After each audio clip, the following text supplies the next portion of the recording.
Very well, welcome to the show, John. It's fantastic to have you on here and talk about your wonderful book. Obviously, it's the title's quite an interesting one, isn't it? And I don't normally swear, I must admit, on the radio, but it's actually quite an interesting word, isn't it? Fuck it. There you go. I've said it, and it allows people to let go, doesn't it? It does, yeah. Yeah. Yeah. So before we get going, I know you're going to be at the Mind, Body, Spirit event on Sunday. I think it's the 30th of May, I believe. That's right. Yeah, on 30th of May, and I'm talking from between 1 and 3.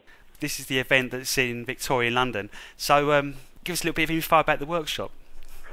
Well, I'll be talking about why saying fuck it is so powerful. So I'll be giving some of the background as to what happened to us and to how we discovered that this profanity actually has a powerful effect in helping us to relax and let go. And I'll be talking about how people can use that and other things to relax and let go in their own lives. Yeah, because it's quite an interesting thing. I was reading your background, actually. Yeah. You come from an advertising background. You are a creative person, aren't you? I mean, you've been involved in some adverts that are well known. You wanted to write screenplays and was hoping to go off to Hollywood. You sound like you had a very successful career, a corporate career, and you sort of give it all up to follow your heart, really.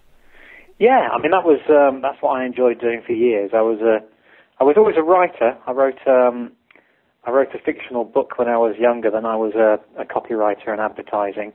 Writing television adverts, and latterly I was starting to write film scripts, as you say. But I mean, I tell you, there was a moment when I got to the end of my first film script that I was happy with, the first kind of full script, and it was like late at night, and I finished it.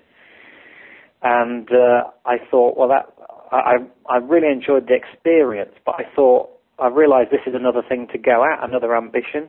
You know, it's another long path to the to the top of this profession. Now I've enjoyed doing well in what I chose to do originally. Yeah. Now the job is to get to the top of whatever that, writing films that be seen. I want, films to be seen in the cinema all over the place, and to write films that move people and help change people's lives. But as I thought this, I suddenly felt really worn out, and thought, no, I just want to concentrate on just feeling good myself and feeling happy in my own skin. So I kind of abandoned it to the idea of working with energy and Qigong and Tai Chi. And at that moment, that's what I did. I kind of abandoned that ambition and just concentrated on meditation and energy work. Yeah. So it was a bit of a fuck it to that career. It's amazing. When you say that, you can really feel the power and the release behind it, can't you? Yeah. In a way.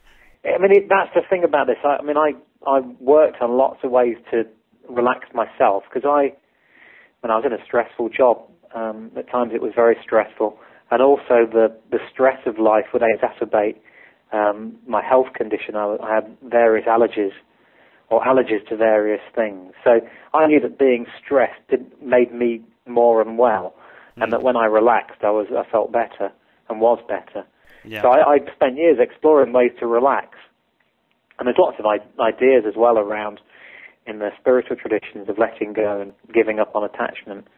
But under great stress, you need something very powerful, and even the most powerful breathing techniques don't have a patch on the expression "fuck it," because it is. I mean, the F word has such power.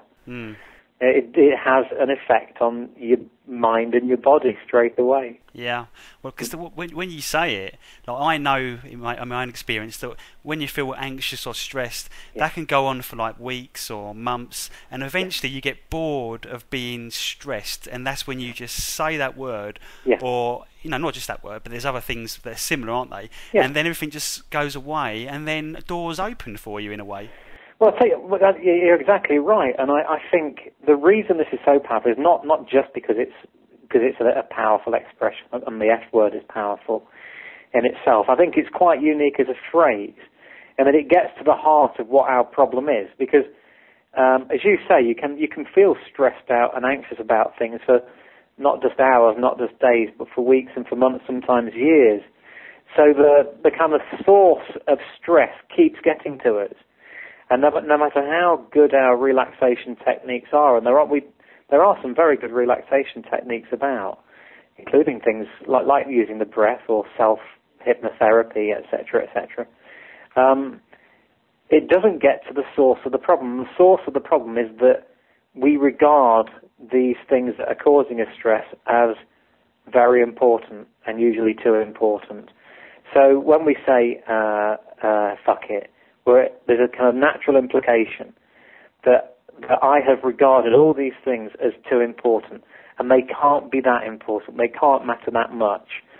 So it gets right at the heart of the problem, which is that we take things too seriously, and too many things matter too much, and it's a recognition that it doesn't matter that much. Most of us worry about things that don't matter so much. Of course, there are things that we worry about that do matter, but it's about kind of getting things in perspective.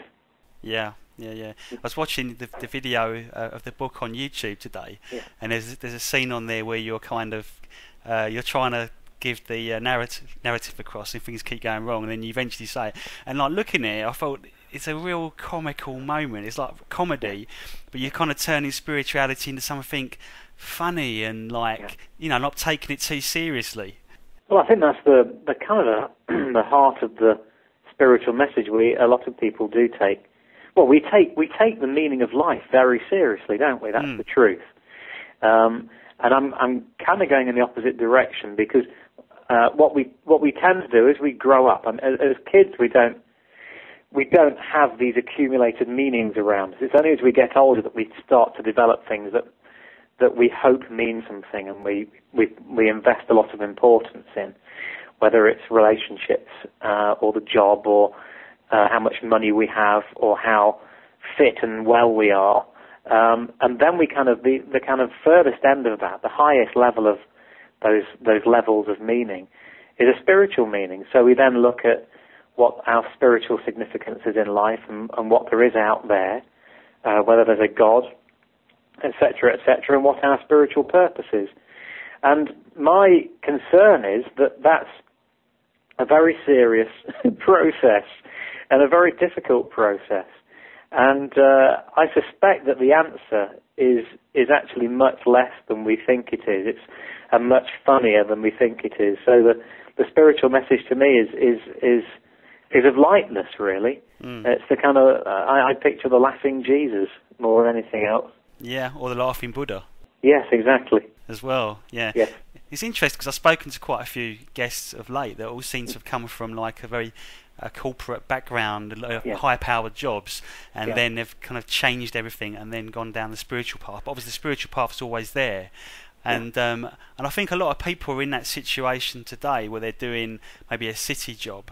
They're fed up with it. They know it's not right. They know it's soulless, and they want to make a transition, but they're not quite brave enough to do it. And it's always like people wait for a catalyst, don't they, before they do it? I mean, was there a catalyst for you, or was you just brave enough and went, right, I want to do this myself? It's funny, this thing about big changes, and it's in the air at the moment, isn't it? I mean, there's huge economic changes happening at the moment, and difficulties. So there's lots of different reasons that people are looking, but it seems to be in the air that people are really looking at their lives and the meaning of their lives, and thinking about making these big changes. For me, I look back on it, and you could say it was a big move and a brave move to, leave work and set up a retreat, which is what we did. And we borrowed lots of money to do it. But the truth is, and I think when you ask people that have made apparently big moves, they often say the same thing. The truth is that I didn't have a choice. We didn't have a choice, really. You know that thing when it's so powerful, the desire to do something, and everything's swimming that way, that there is no choice. I couldn't have carried on doing the job I was doing in the way that I was doing it. We couldn't have carried on living where we were living. We kind of had to do it. There was no choice in the matter. So in the end, bravery didn't really come into it. There just wasn't a choice.